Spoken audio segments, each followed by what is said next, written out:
This surprised me. I didn't think I'd stick with it, but after a few sessions, a switch swap, and actually using it, I started to get it. It's not perfect, and I still prefer my R16 overall, but the convenience, feel, and wireless freedom have kept it on my desk pretty much all week. So yeah, here's everything I've noticed so far.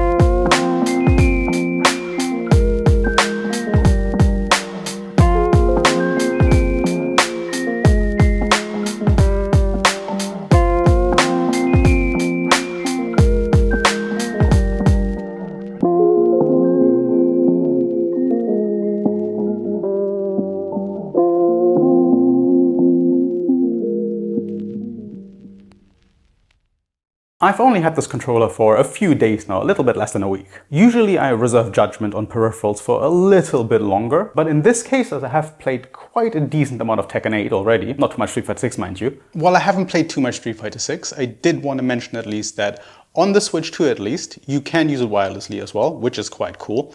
So if you're playing it in handheld mode, meaning you want it outside of the dock, then you will need some sort of an adapter so you can actually connect the dongle to the Switch, since it's only USB-C on here and the dongle is USB-A. Like, you can put this on a desk somewhere and use that controller wirelessly while you're beating up Wi-Fi opponents. Being on Wi-Fi, it's like a whole wireless fest on there. And interestingly enough, I didn't really feel any latency. I expected it to be horrible, but it just wasn't, so that's quite cool. So I thought I'd just interject here. So back to the actual video. So first things first, out of the box, the thing feels honestly not good.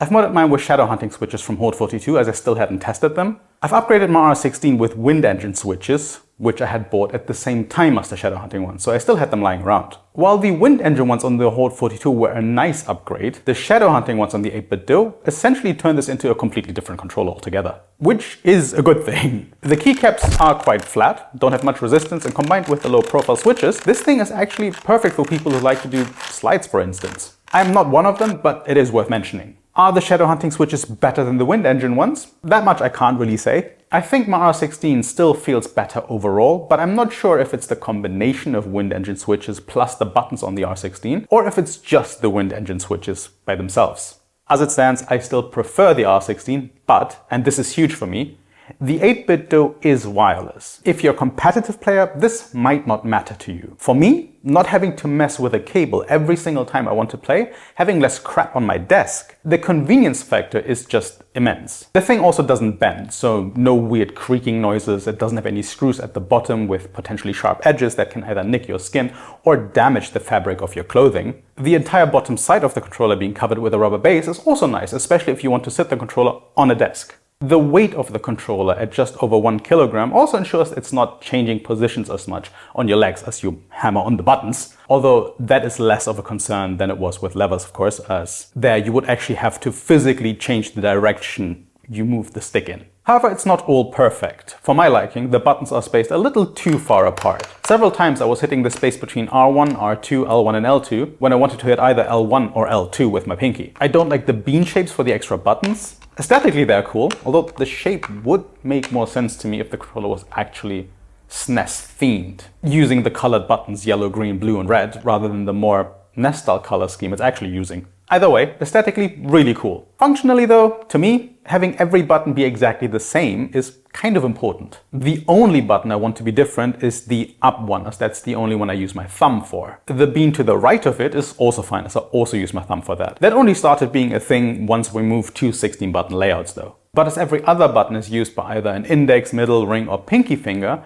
I'd like them to be all the same, so that the sensation when you press them and where you press them is the same. Thanks to the stabilizers in the bean-shaped buttons, they do feel very similar, but if you're somehow hitting the edge of the button, it still feels different as the shape is different, which to me at least is a little jarring.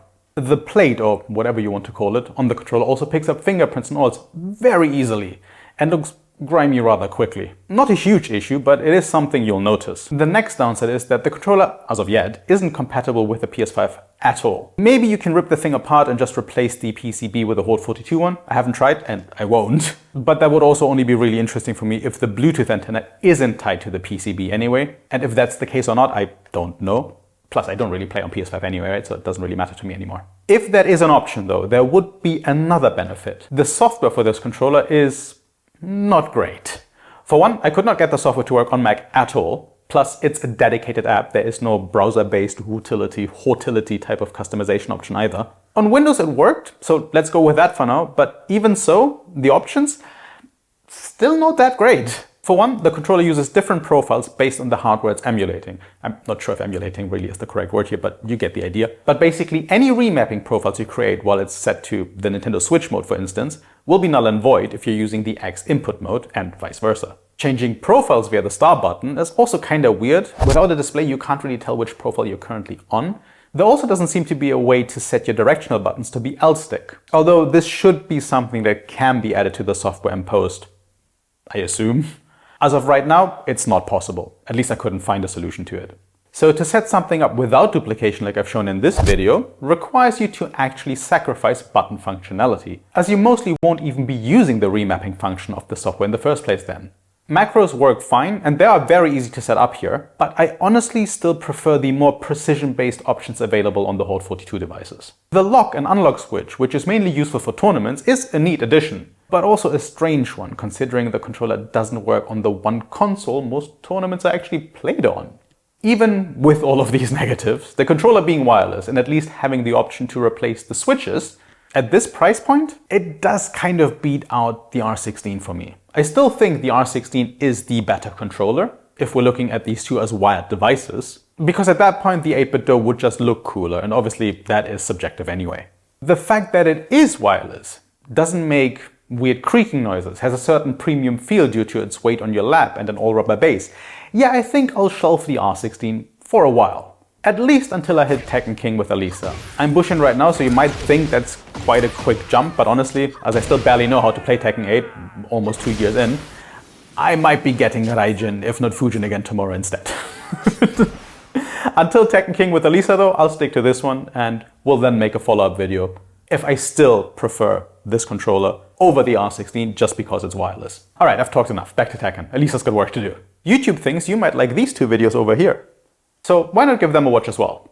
Also, leave a comment, maybe a like, and even hit the subscribe button while you're at it. See you next time. Bye bye.